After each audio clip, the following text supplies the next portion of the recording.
नमस्कार। एक बहुत ही सुंदर भजन आपको गणेश जी का भजन आपको सुनाने जा रही हूँ। आप लोग को कैसा लगे लाइक करिए, सब्सक्राइब करिए, प्लीज कमेंट करके बताइए। पहिला पूजनवा तोहार हो गौरा के ललनवा, पहिला पूजनवा तोहार हो गौरा के ललनवा।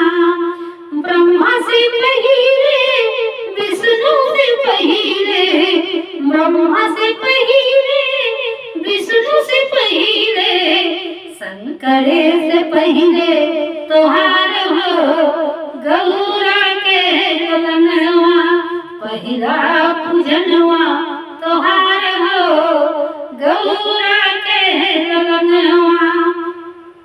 राम से पहिले लक्ष्मण से पहिले, रामा से पहिले लक्ष्मण से पहिले, सीता से पहिले तोहार हो गौरा के ललनवा। सीता से पहिले तोहार हो गौरा के ललनवा। पहिला पूजा तोहार हो गौरा के ललनवा।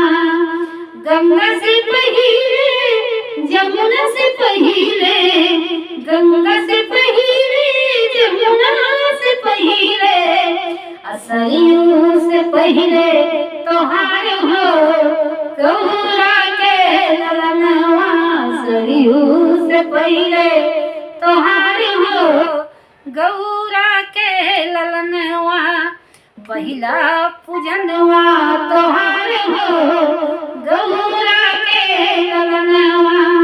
चंदा से पहिले सूरज से पहिले, चंदा से पहिले सूरज से पहिले, तारों से पहिले तोहार हो गौरा के ललनवा। पहिला पूजनवा तोहार हो गौरा के ललनवा। पहिला पूजनवा तोहार हो गौरा से ललनवा।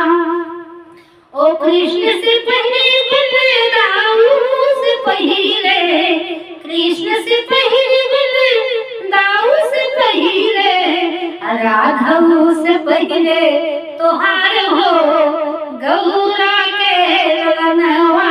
राधा से पहिले तोहार हो गौरा के ललनवा। पहिला पूजनवा तोहार हो गौरा के ललनवा। पहिला पूजनवा तोहार हो गौरा के ललनवा। जय गजानन महाराज की जय, गजानंद की जय। जय राधे, जय श्री कृष्णा।